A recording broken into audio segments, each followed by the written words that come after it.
Welcome back to Creasonomics with your host, Mr. Gray. I just want to thank you for tuning in on this fine Sunday. And I just want to give you guys a little bit of information about the shoe boxes I have. Not because I'm endorsing them for any specific reasons, just because that's what I use. But the other reason I have it, I've been asked a few times, about how they fit my shoes for the size that I have. And so just to kind of get those questions out of the way, I figured I'd just do a small little presentation. So I buy my shoe boxes from the Container Store. They're called they're men's large front pull down boxes. They're how can I explain it? So of course it's definitely plastic. The sides, tops, back and under part of it is kind of a what do you call it? I guess it's not clear like the front. It's not as it's not see-through like the front, but it's almost kind of like a glaze. It kind of has a glazing on the side, so you can't see through it, but if something's in there, you'll see it's in there. As you can see in the front, it's clear. If you pretty much the way you open it is you pull down the tab, just kind of press it lightly, and then you bring the front of the box down. So what do I think about the box after using them for a couple years? Me personally, so I'm very light-handed. I'm not a very rough person. So one thing I have noticed, and not all of them, but at times, if you're a little rough with one, or if you kind of hit it or run into it, this front door can come off. Fortunately, every time I've knocked it off, you can always kind of slip it back in. It's nothing that's really difficult to do or anything. I could probably, if I tried myself, I could probably take it off, but I don't want to because it didn't come off that easy. Anyway, on their website, it says that they can fit up to a size 13. Well, I wear a 10.5. And so for me, when I put them in, I would say they're tight. And that's at a 10.5. So I do want to demonstrate if I have a 10.5. So first of all, if you have it, you can't just stick it straight in. If you see, boop, it stops right there. So every time I stick my sneakers in, I have to turn them sideways. And then I turn them up as soon as I get past this little plastic piece right here, because your sneaker will graze this little and it's not sharp, but it has it's a little rough. Something, if you're kind of funny about your sneakers like me, you don't really want to rub your sneaker across it. But either way, you still can't get your sneaker straight in. And I have a 10.5, but the website says it fits up to size 13. So when I always put the second one in, because I always slide the first one in as far to the side as I can, when I put the second one in, I kind of squeeze it at the top, turn it sideways, push it through, and straighten it up. And if you can see in there pretty well, they are right there at the top. They're literally grazing the top of the shoebox.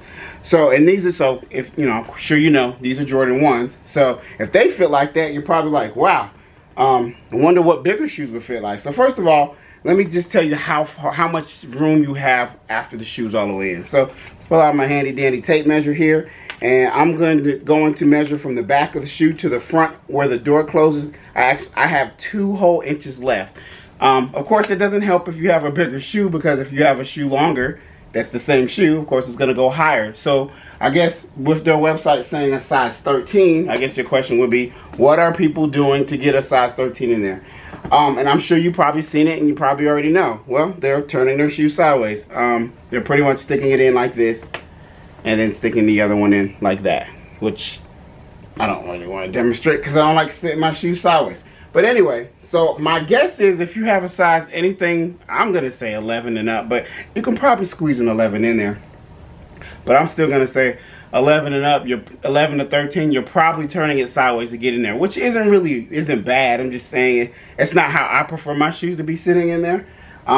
Because like I said, it grazes the top of mine and I'm perfectly fine with that. But maybe you guys you guys aren't a Jordan 1 fan. Maybe you want to know how your other shoes fit in there. So I have a few extra shoes that I have so you can see how they fit. So we have a blazer, a high top blazer here. You still have to turn it sideways, but actually when you straighten it up, the only thing that actually touches the top is the tongue, and the tongue's not tight. Tongue can push down, so the actual top of the shoe outside of the tongue of the blazer doesn't even touch the top of the box. Now let's try a dunk, which holds almost the same shape as the Jordan 1, but let's try a dunk high. So, as I always, any highs have to be turned sideways. So my dunk is that's not even an inch.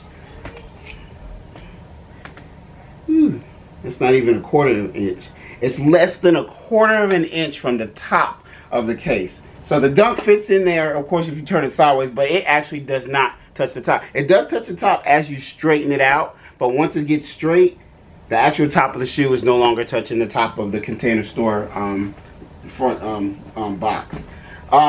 Two more. 10.5. Another 10.5. A bread. Now I haven't even tried to stick these in yet, so this is a first time try here. So let's just see how these do. But these are big boys. These are thicker. So actually not bad. It's actually not touching the top either. You know, I have to look under this lip, which you guys probably can't see very well through, but I have to look under that lip, and once I turned it straight, it actually is no longer touching the top. So they actually fit in pretty well. But one shoe, and this may not be the shoe that's tight, but one thing I noticed is the mother of all shoes are LeBrons. I mean, I'm sure there's some other big ones, large shoes out there that I can't think of, but LeBrons just are huge, and the top of them typically is kind of brushing or folded at the top. So I'm going to use these on Watch the Thrones here, and when I straighten those out, it literally kind of bends. It bends the tongue down a little bit, or a lot of it, and it's actually bending the heel at the top. So I don't actually put any of my LeBrons in these cases, and once again, that's a 10.5. Everything's a 10.5 here, so you don't even have to ask. So I would say every shoe in here.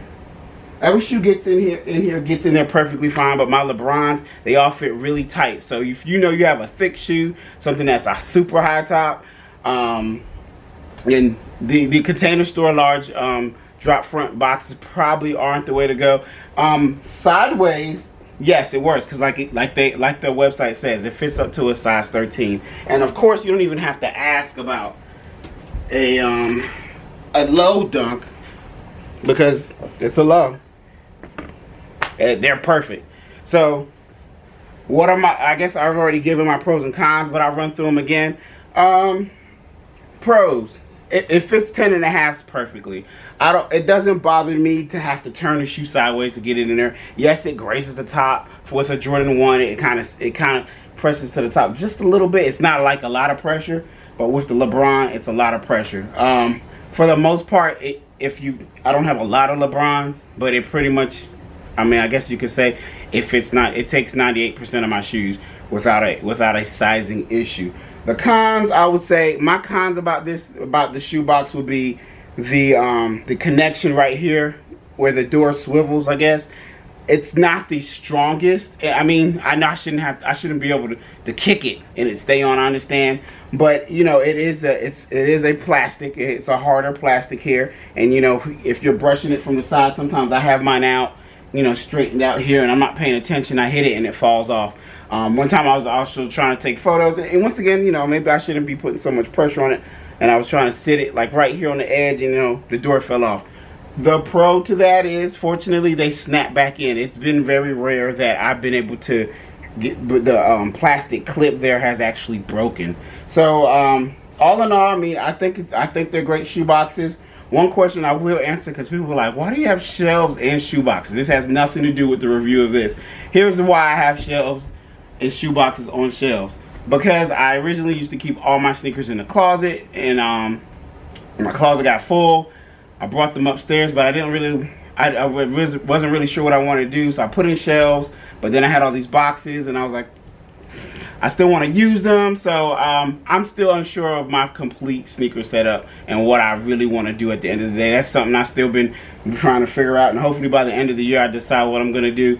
I've been considering doing maybe some custom shelves that loop around from the left side of here all the way around the back, and then comes to the front, so I just have a full continuous sneaker shelf. So anyway, those are my thoughts on design. My sneaker shoe design up here.